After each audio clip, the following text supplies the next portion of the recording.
Oh,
бегаме, но нека всичко това го възприемем като големи хора и с усмивка на лицето да се разделим и да си пожелаем здраве, щастие и успех в живота. Искаме да благодарим на всички наши учители за това, което те направиха за нас, а именно добрият старт, който ни дадоха за живота. Нека бъдат живи и здрави и да продължават в същия дух. Ние ще се стремим където и да бъдем, да градим не само нашия, но и вашият авторитет. Продължавате в същия дух, въпреки че времената са трудни и вие се борете, за да расте младото поколение в една по-добра среда и да живеем един по-добър живот. По случай нашето скромно тържество искаме да дадем думата на директора на училището. Скъпи ученици, първо искам да я поздравя с успешното завършване на вашето основно образование. Да ви благодарим за поканата, която направихте, да бъдем тук заедно всичките.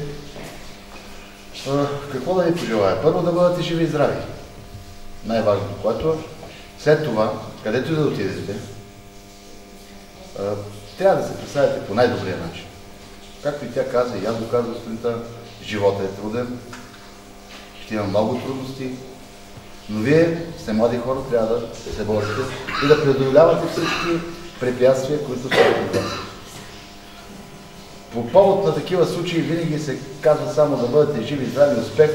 Аз ще ви пожелая и късмет, защото има голяма доза в реализацията на обществения живот, успех да постигне човек определени цели. Класният ръководител виждам, че го няма тук, за което много съжалявам. Това не се е случвало 40 години сигурно.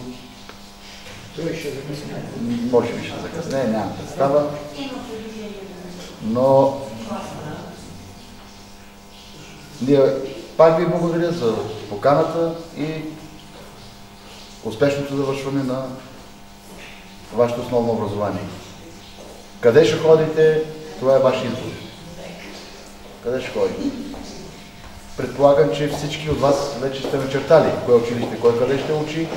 Не забравяйте как се представили всички преди вас. Защото трябва да ви кажа, че поне аз имам информация от контакта с колегите, които имам, директори на различните училища, винаги са били доволни от успехите на нашите ученици. Винаги. И винаги са били давани за пример, а и те го показват с успеха, който постигат. Всички стават, поне 80% стават студенти. И момичета, и момчета. Пожелавам ви успех в живота.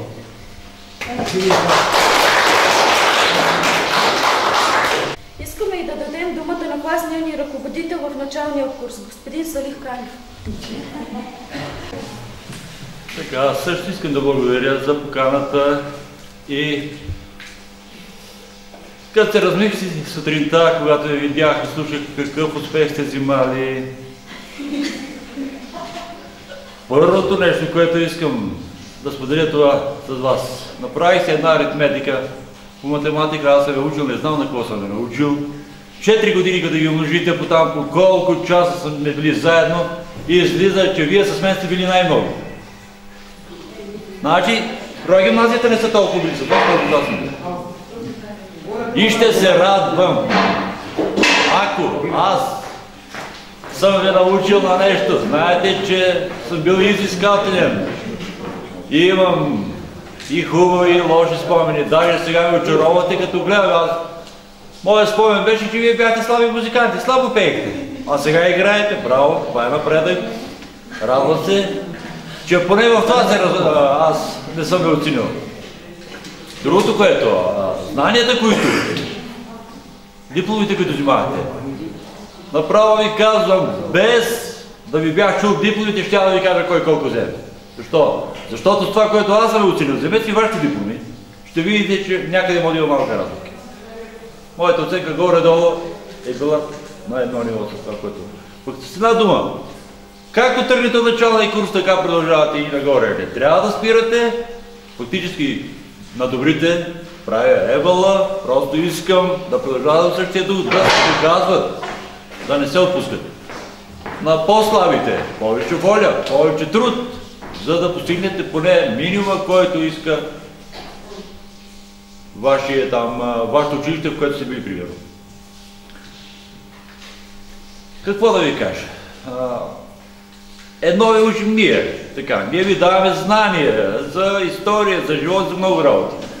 По-добър учител от живота няма да бъдем ние. Живота ще ви научи на всичко друго.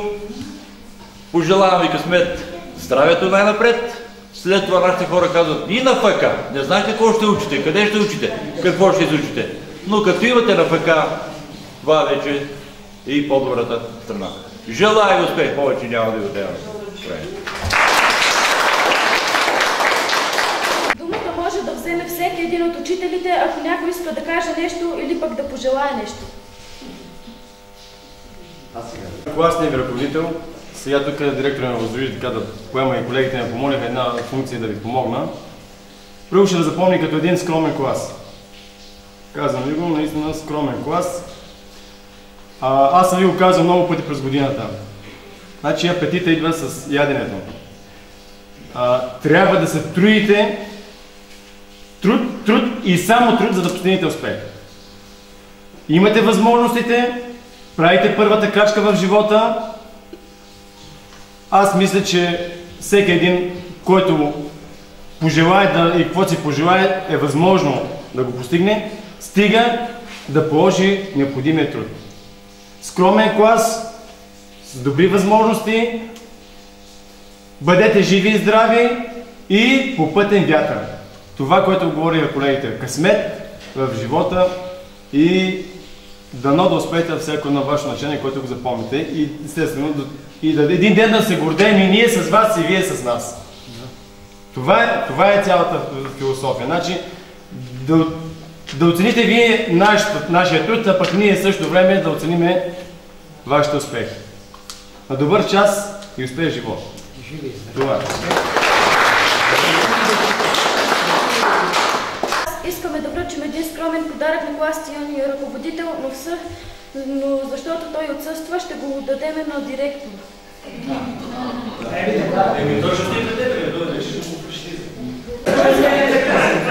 С този подарък искаме да благодарим на класния ни ръководител за прекрасните години заедно, да му се извиним за неприятностите, които сме му създавали през годините. Още веднъж искаме да поднесем нашите извинения към целия учителски колектив за проблемите, които сме ви създавали и да ви благодарим от сърце на добър път на всички.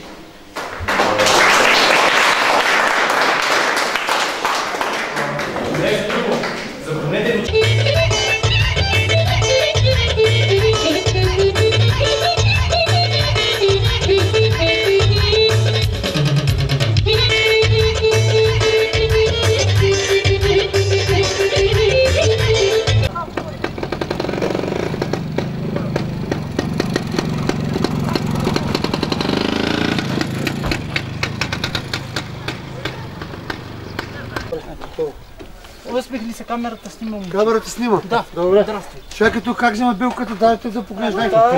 Дай на каса тук. Точка. Ибрам, дай малко монетарка тук. Да? Покажи ме камерата. Така оттам да мине човека. Още 10 лама. Где 10 лама. Аз снимаш и това младеж как дава. От мене и това. Всяки. Добре. Я се тук. Година тук. Давай. Ще камаля. Да. Имаш 28 лева и 10 стотинки. Добре. Наши тропен по норте. Да, няма проблем. Но сърцето ми проклето, а ти искате. Не мога да бъда друга, както ще.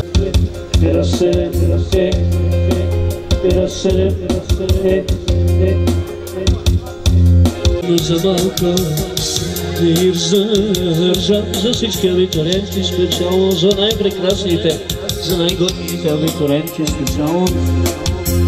Казвам си, че няма смисъл аз да плача и представам, но за малко не издържам.